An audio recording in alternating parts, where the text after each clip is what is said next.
Zay ny makasika ny vaovao fa mikasika kosa indray ny tetikasa fanitaran-dalana eto Antananarivo renivohitra dia nanambarany amin'ny mpanjakana misana ny tetikasa ny filoham-pirenena Andriamatoa Rivo Rakotovao fa nahato aloha ny asa fanitarana ny lalana Sorano Antanimena ary ny rond-point Akorondrano mifampitohy amin'ny Besarety izay tafiditra indrindra ao anatin'ny tetikasa ny filoham-pirenena eto Antananarivo renivohitra. Tsy maintsy mbola isy ny fandaminana eo amin'ny fitondram-panjakana sy ny olona voakasika izany ho hatrany ny ministra ka izay no nampiatona ny asa dio jerisika indray ny sary.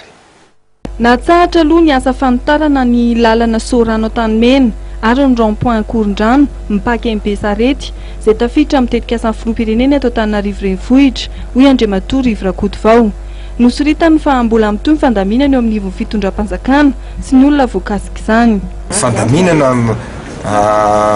mety misy eritreritra anankiray hoe andao tonga dia atao dia tsy maintsy mahalamina zany le izy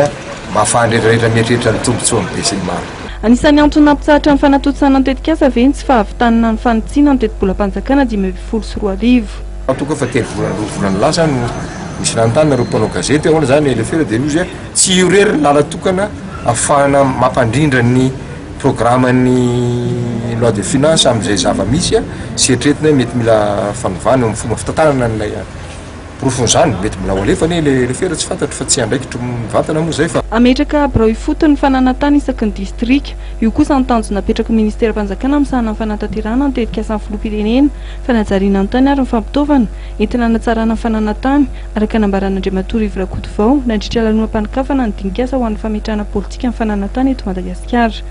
Tafiditra amin'ny fandrafetana politika nasionaly fananantany nosokafana nanomboka androany ny dinikasa iarahan'ny tompona andraikitra samihafa momba ny fananantany ahitana teknisiana sy ny fananantany ny avy amin'ny fiarahamonim-pirenena ary ny ben'ny tanàna eto amin'ny faritra Analamanga.